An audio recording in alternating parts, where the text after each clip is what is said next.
नमस्कार विद्यार्थियों। BA part first के राजनीति विज्ञान विषय में पेपर है भारतीय राजनीतिक चिंतन, जिसमें हमने पिछले व्याख्यान में मनु के बारे में सामान्य जानकारी प्राप्त की। आज हम मनु द्वारा रचित मनुस्मृति में वर्णित उनके द्वारा प्रतिपादित सिद्धांत धर्म को व्याख्या के रूप में यहाँ प्रस्तुत कर रहे हैं। मनु के अनुसार धर्म शब्द संस्कृत भाषा के धृ धातु से बना है, जिसका अर्थ होता है धारण करना, अर्थात उन गुणों नियमों से है जिन्हें मनुष्य को धारण करना चाहिए। स्वधर्म का पालन धर्म है, अर्थात सभी व्यक्ति अपने निर्धारित कर्तव्य का पालन करें। मनु ने राज्य को धर्म पर आधारित मापदंडों को स्थापित करने वाली संस्था बताया है। मनु के अनुसार धर्म व दंड का भी परस्पर संबद्ध है। राज्य एक ऐसी संस्था है जिसे दंड देने का अधिकार प्राप्त है। राजा दंड का स्थायी नहीं बल्कि अभिकर्ता है। राजा को दंड का प्रयोग विधिपूर्वक नैतिक प्रयोजनों के माध्यम से करना चाहिए। इस प्रकार धर्म, राज्य, दंड परस्पर दोनों संबंधित हैं, जुड़े हुए हैं, समेकित हैं, इनको अलग अलग नहीं कर सकते हैं।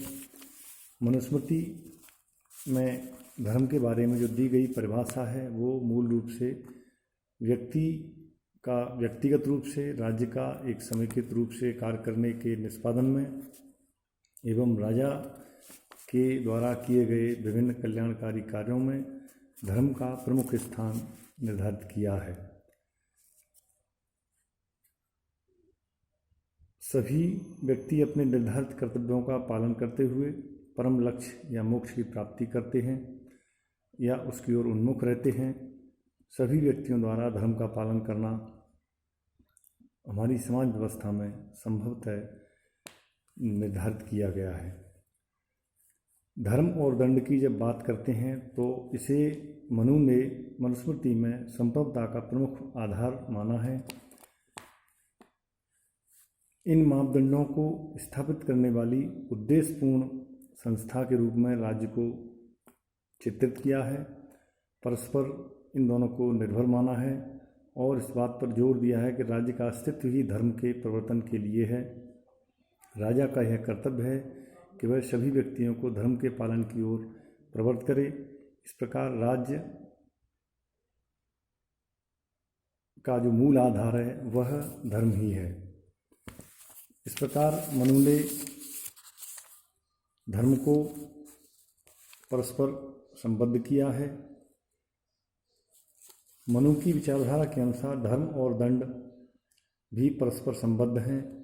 समाज का एक बड़ा भाग सदैव ही मर्यादा और धर्म सत्ता का धर्मसम्मत रूप से जीवन व्यतीत करने की इच्छा रखता है, लेकिन प्रत्येक समाज में एक छोटा वर्ग या एक ऐसा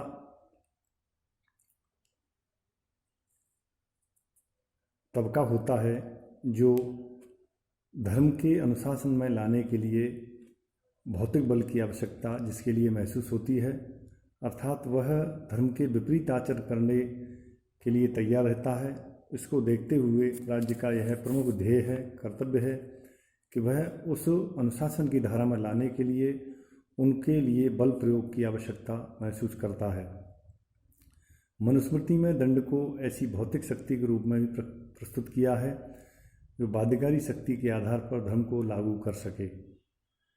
इस प्रकार राज्य ही एकमात्र ही संस्था है जिसे एक बाध्यकारी शक्ति के प्रयोग का अधिकार प्राप्त है। अब हम इसके जो तत्व हैं उनके बारे में देखते हैं। प्रथम रूप से नैतिक प्रयोजन की बात करते हैं।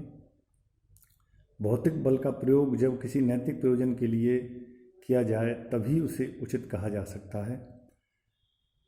फिर है अधिकृत संस्था, एक ऐसी निकाय, एक ऑथराइज बॉडी जो कि नैतिक प्रयोजन के लिए भौतिक बल प्रयोग का भार सौंपा गया हो, जिसे ऐसी अधिकृत संस्था राज्य ही हो सकती है।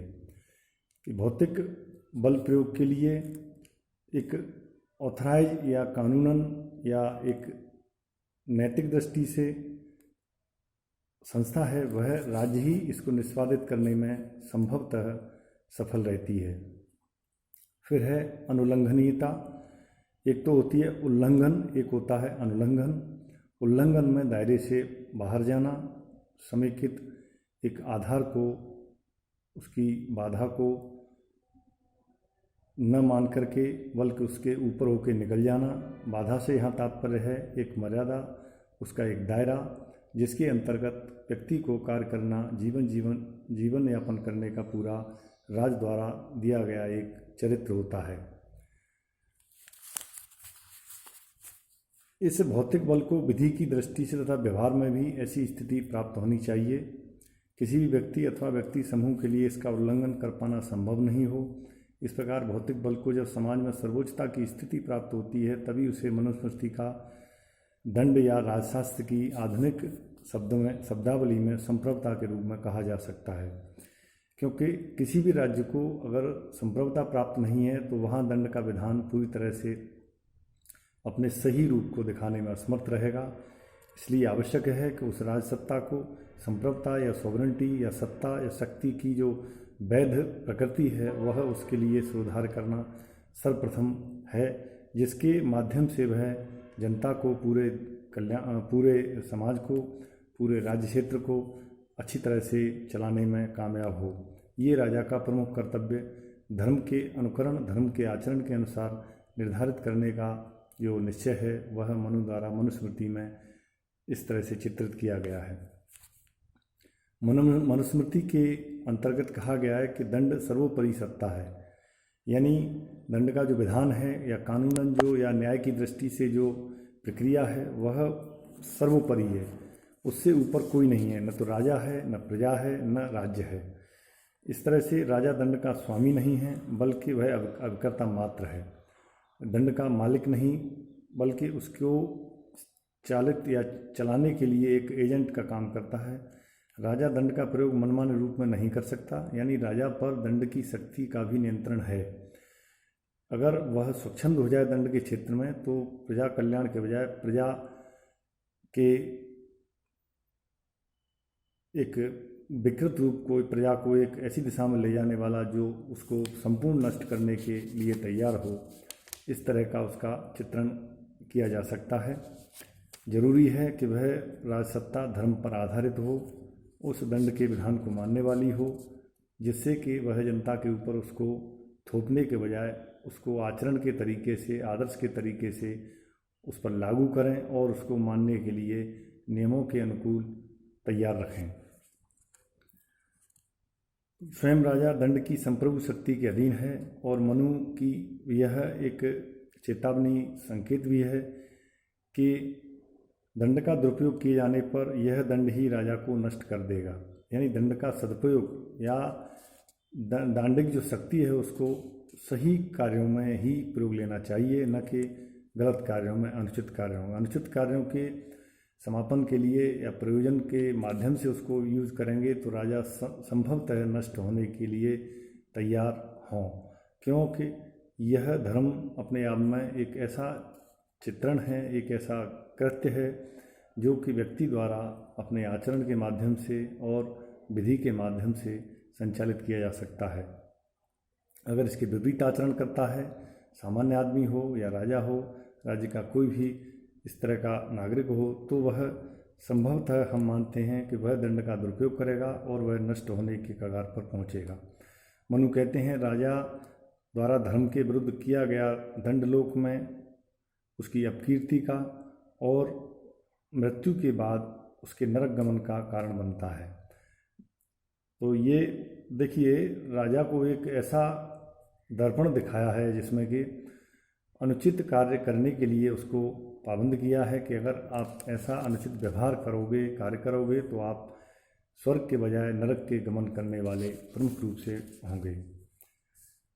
इस तरह हम देखते हैं कि धर्म, राज्य और दंड परस्पर संबद्ध हैं। धर्म राज्य का मूलाधार और राज्य के अस्तित्व का प्रयोजन है तथा स्वयं धर्म अपनी रक्षा के लिए राज्य और दंड पर निर्भर है। मनु की समस्त विवेचना का मूल संदेश यही है कि राजदंड की शक्ति का प्रयोग इस प्रकार करे कि वह व्यक्ति के 4 पुरुषार्थ धर्म, अर्थ, काम, मोक्ष की प्राप्ति करा सकें एवं आज की भाषा में वे भौतिक, नैतिक और पारलौकिक कल्याण की दिशा में आगे बढ़ने के लिए तैयार रहें।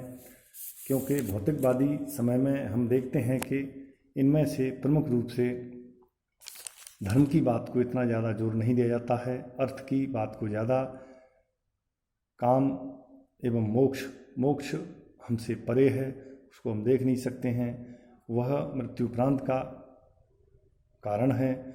तो मृत्युपरांत ही वह अप्रत्यक्ष रूप से दिखाई देता है।